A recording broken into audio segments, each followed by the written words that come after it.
Okay, still checking out the phrase editor. Uh, right now I've got a phrase, let me take that off. The simple C major triad, C, E, G, okay? And it's closed voicing, starts on C4, middle C. Okay, now you have this guitar pick up here, and when you click on that, it voices the chord based on it gives it a guitar voicing instead of a regular voicing, okay?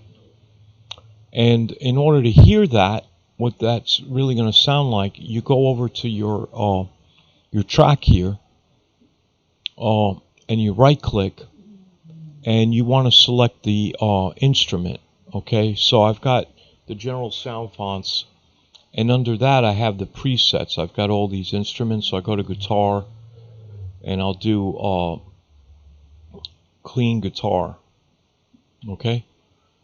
Then when I go to the phrase editor and listen, let me do let's just do nylon here. I think that'll sound a little better. All right, nylon. Okay, back to the phrase editor. Yeah, so there's how your major triad is going to sound as a guitar chord.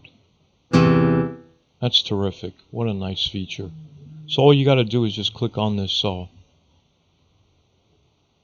icon of a guitar pick, and it'll automatically voice your chord based on guitar voicing. All right. Okay. Let's see what else we've got here.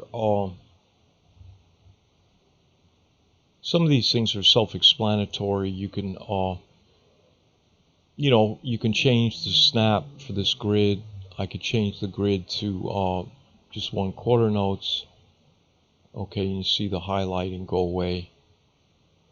I can change the length. That's important.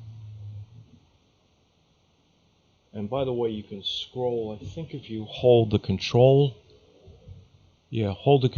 button on the keyboard, and you can drag up and down to horizontally scroll this phrase editor.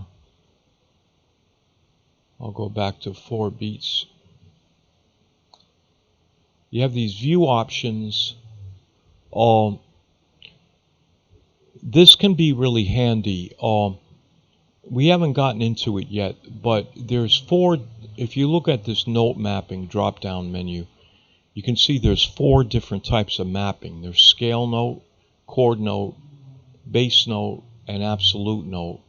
Absolute note means there is no mapping. If you have a C4, it's a C4, and in the master track it's going to play C4. So it's just absolute. Okay, so that is really doesn't present anything we have to go into. We'll look into bass note and scale note later, but they're a lot simpler than the chord note mapping. The chord note mapping is the real nitty-gritty in Rapid Composer. So in any event, you can have notes in a phrase that are mapped, some of them being mapped to chords, some of them being mapped to scales. It could be mapped to bass, and some of them could be absolute. There's no limitation or restriction, I should say, on how they're going to be mapped. So just to clarify the view options, if I create a note on C4, and I'll make it a whole note, I can I select that, I right click on that. I'm going to make that a scale note mapping. Okay, all right. So what happens, the scale note mappings are given this nice blue color, and the chord note mappings are given the green. And this is really helpful. Again, here's the view options.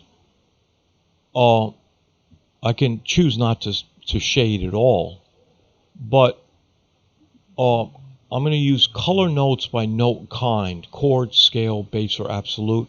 This is really handy because you can see immediately if you've got note mappings based on, what note mappings are based on scale, what are chords, what are absolute, all that kind of thing. And that's not immediately obvious because because in order to see it, you have to right click, right? I have to select a note, and then I can see, well, this is chord. If I select this C up here, I can see this is scale, but the coloring scheme is pretty nice.